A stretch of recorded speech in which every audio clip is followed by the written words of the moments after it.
शिवसेनेसोबत जागा वाटपाचा तिढा कायम असताना भाजपकडून उमेदवार निश्चिती कोअर कमिटी बैठकीत 100 ते 110 नावांवर शिक्कामोर्तब झाल्याची माहिती। तर तोडग्यासाठी आज पुन्हा बैठक होणार। संभाजीनगरात शिवसेना भाजपचे सूर जुळेना, 6 बैठका होऊनही जागा वाटपाचा तिढा सुटेना। भाजपचा अधिक जागांची मागणी शिवसेनेला अमान्य।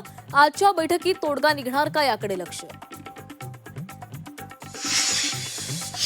पिंपरी चिंचवड महापालिकेसाठी दोन्ही राष्ट्रवादीची बैठक। रोहित पवार अमोल कोल्हेंची अजित पवारांच्या नेत्यांशी तासभर चर्चा। अजित पवारांच्या इच्छुक उमेदवारांच्या जागांवर शरद पवारांच्या इच्छुकांचाही दावा।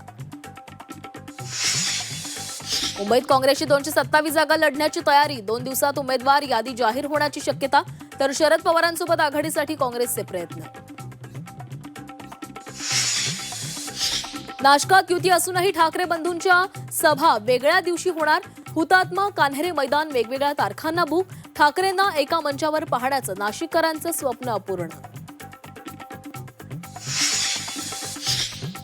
मनसेची साथ सोडलेल्या प्रकाश महाजनांचं अखेर ठरलं। एकनाथ शिंदेंच्या शिवसेनेमध्ये प्रवेश करणार। मुंबईत दुपारी धनुष्यबाण हाती घेणार। भाजपच्या तेजस्वी घोसाळकरांचा प्रचार वादात। ठाकरेंच्या कार्यकर्त्यांचा प्रचारावर आक्षेप। अभिषेक घोसाळकरांचा फोटो वापरण्याला विरोध। लातूरमध्ये काँग्रेसला मोठा धक्का। अमित देशमुखांचे विश्वासू माजी नगरसेवकांचा भाजपमध्ये पक्षप्रवेश। वर्ध्यातील आर्वीमध्ये भाजप आमदार दादाराव केचेंना महिलांनी घेरलं। नगर परिषदेत पराभूत झालेल्या महिलांनी केचेंना भर चौकामध्ये घेरलं। महिलांनी शिवीगाळ केल्याचा केचेंचा आरोप। अकोल्यात नात्याला काळीमा फासवणारी घटना। पोटच्या मुलीवर बाप, काका आणि शेजाऱ्याकडून अत्याचार। बाप आणि शेजाऱ्याला अटक। फरार काकाचा शोध सुरू।